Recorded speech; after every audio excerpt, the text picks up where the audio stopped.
Cambada do céu, Leonardo de novo aqui, Perizito Andrade, Marquito, Robertito do céu. Hoje pra poder fazer o que, Marcos? Que Vamos fazer a indicação. Ai, meu Deus, indicação de coisa boa. De coisa, inclusive, que era pra gente ter falado há algum tempo, mas essa quantidade de vídeos que meio que a gente tá gravando e assuntos que estão aparecendo em cima da hora, acabou que demorou um pouquinho, mas tá saindo, não podia deixar passar em branco esse trabalho, que é o disco de estreia de um dos nomes mais inesperados e mais interessantes que tem surgido na música pop nos últimos tempos. Eu estou falando de Omar Banos e o seu Para Mí. Estou falando de Cuco, disco de estreia desse novo fenômeno da música pop alternativa e por aí vai. Então, sem mais delongas, vamos para o programa.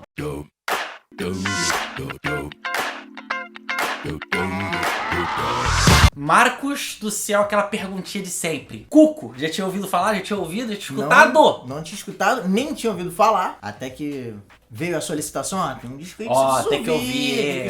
Cuco, ele não é uma coisa muito distante do que a gente ouve recentemente, né? Não, exatamente. Porque não só as influências dele, mas a similaridade com o som. Por exemplo, ele parece muito... Ele tá dentro do meio ali, né, de artistas novos como Rex Orange County, o Mile High Club, o Boy Pablo, o próprio Mac DeMarco também. Uhum. E o Mac DeMarco tem algumas coisas aqui que lembram bastante, por mais que ele tenha outras verbas e outras influências. Antes desse disco Para Mí, propriamente dito, é interessante porque ele começou lançando singles. Ele lançou um single, deu certo, foi lançando outros singles, depois começou a fazer EP.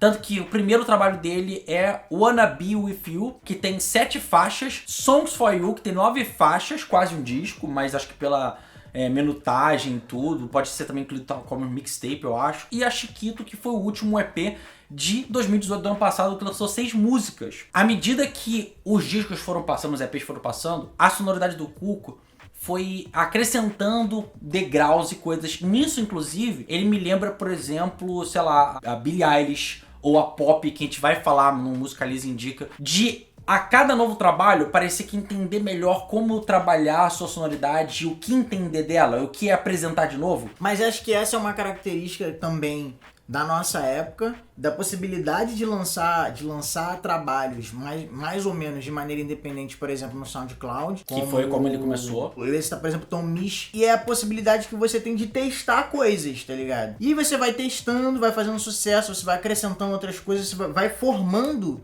a sua sonoridade, né, a partir desses ensaios. Sim. Digamos assim, que os EPs sejam ensaios. Verdade. Pra você ir se moldando e construindo uma identidade. Lança um, aí daqui a pouco no outro você mantém aquela estrutura, mas vai acrescentando coisas novas e tal, vai agradando mais as pessoas, e aí você vai seguindo nesse processo até você chegar num ideal que você imagina. E até porque o moleque tem 20 anos, então eu acho que esse ideal tá muito longe, porque cada vez ele vai tendo mais influência, um processo atual de como fazer música, também é um processo atual do como o jovem tem como absorver música. Exatamente. Então as influências vão vindo de jeitos diferentes pra ele, assim. Você pega o primeiro disco, a primeira mixtape no caso, ele era uma coisa mais de dream pop, tinha umas coisas ali de indie, umas baladas dos anos 80.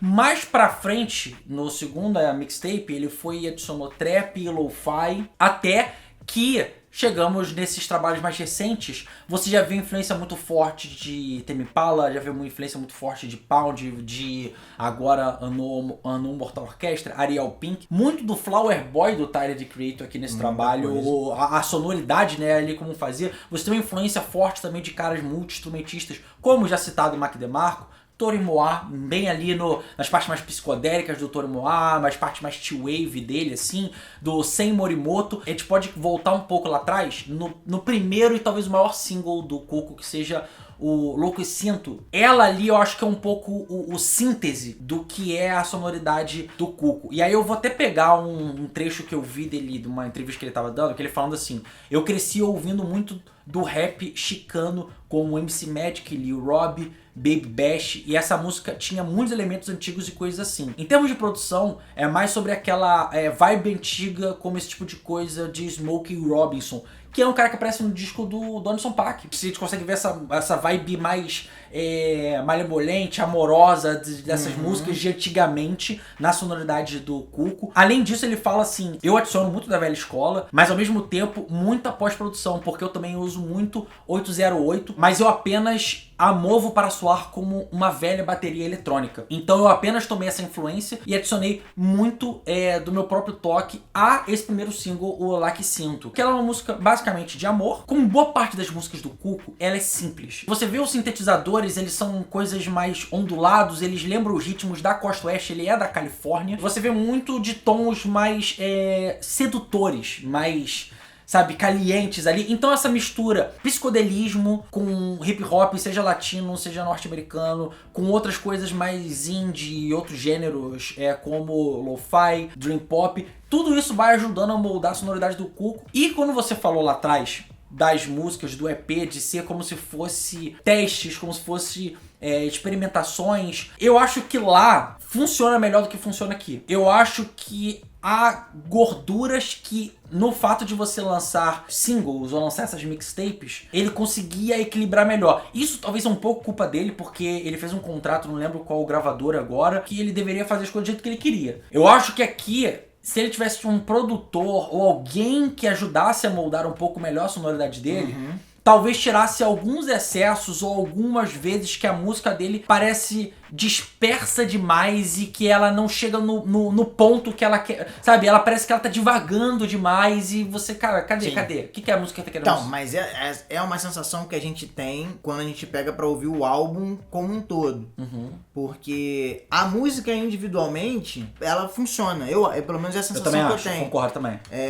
O problema maior é ouvir na sequência. Sim, ele não soube, parece que criar uma estrutura pra aquilo funcionar. As músicas são ok, você ouve a música, você curte, mas aí quando você começa a escutar elas na sequência do álbum, você começa a ter a sensação de que não só o álbum tem coisa sobrando, mas como as próprias músicas. Você fala assim, pô, se essa música terminasse um pouco antes, né, e pra entrar a outra, de repente ficasse melhor. Você começa a sentir um pouco mais de cansaço, assim. Eu acho que eu tenho mais isso no primeiro single que lançou lá atrás, que é a Hydrocodone. Tem até uma compostura e um equilíbrio na música. Ela falta aquela cara de single, ela fala aquela coisa que te toca, sacou? Ela é uma música que ela é uma música, ok, funciona, tá bom, não tem nada demais. A Love Tripper é outra que eu sinto um pouco disso. Ela talvez seja a música onde você tem maior no disco a sensação de entorpecência e onde parece que ele tá testando mais a fundo o seu minimalismo. E isso é uma coisa que acontece ao longo do trabalho, às vezes funcionando melhor, e é uma característica boa pra mim, não acho que é uma coisa ruim.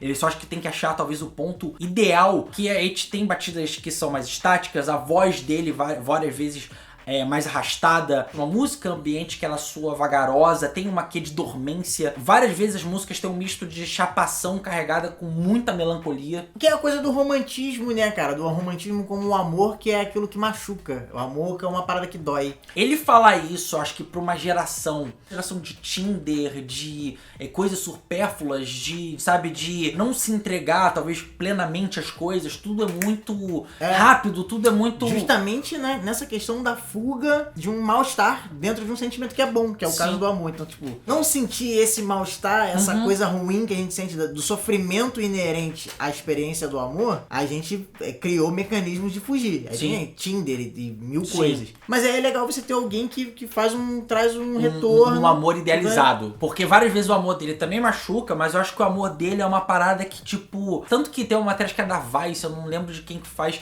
que considera ele como o novo ou último romântico de Los Angeles, uma parada assim. O último romântico. E tipo assim, ele realmente é isso. Ele abraça isso com firmeza. Às vezes, exagera um pouco no tom. Mas tem uma coisa mexicana nesse do exagero, eu acho. Tem uma coisa daquela dramaticidade das novelas mexicanas que a gente via. Por isso que... Independente do que esteja se falando aqui, ainda assim, o jeito que o Cu consegue misturar todos os sons, todas as influências dele, como ele canta, o jeito que ele consegue fazer trap, hip hop, eu acho que é muito único. Tem músicas que são fabulosas. Ao acréscimo de bossa nova e quase MPB em músicas como Bossa No Sé, que é o segundo single, acho fudida essa música, adoro como ele mistura a batida de trap com um ritmozinho mais quase praiano ali também. O Best Friend é outra música que também tem essa coisa assim meio tropical, quase assim, ó, a brasileiradazinha ali. A Do Better é uma música que me lembra algumas coisas, o Mac DeMarco no seu comecinho de carreira, assim, aquela coisa mais largadona de se fazer música. As músicas de interlúdio, e é impressionante isso, eu ver que interlúdios às vezes, que geralmente são coisas meio whatever no disco, E aqui elas têm uma energia, uma alucinação, uma coisa que quase pulveriza o espaço que você tá ouvindo, assim, de tão amalucado. Acaba tendo um peso grande no disco, que você, assim, pô, por que essa música é música de interlúdio? Exatamente. É muito estranho. Mas o ápice do disco, Feelings, que é uma música... Nossa, desesperador. Maravilhosa, lembra muito realmente aquelas baladas românticas dos anos 80. Parece que ela é embebida num glamour, uma pompa. A disco da época fazia de balada. Com um grau de sofrência lá em cima. É, exatamente. O refrão, o jeito que ele canta o refrão, parece que todos os espíritos antepassados do Cuco estão ali ajudando ele a falar desse sentimento, que é essa coisa que ele tá passando. Um monte de vocal em camada. Exatamente. O tipo do sintetizador. E eu acho que ele tem muito pra apresentar ainda. Então é uma estreia que, por mais que tenha os seus poréns, os seus prós, eles são incríveis e de uma personalidade gigantesca. Exatamente. E eu vejo realmente ele como um dos futuros da música atualmente. Cria expectativa. Cria, porque, tipo, ele é o reflexo realmente do que a gente vê hoje em dia musicalmente. E aí, com o tempo, a maturidade vai falar o ponto ideal que o Cuco vai nos apresentar aquele grande trabalho, provavelmente. Então foi isso. Esse foi outra indicaçãozinha. Se você curtiu, não esquece de comentar aqui embaixo, falar o que você achou, de falar outras coisas que você quer que a gente indique também. E isso foi outro videozinho. Aquele beijo, aquele abraço. Aquele tchau. Foi.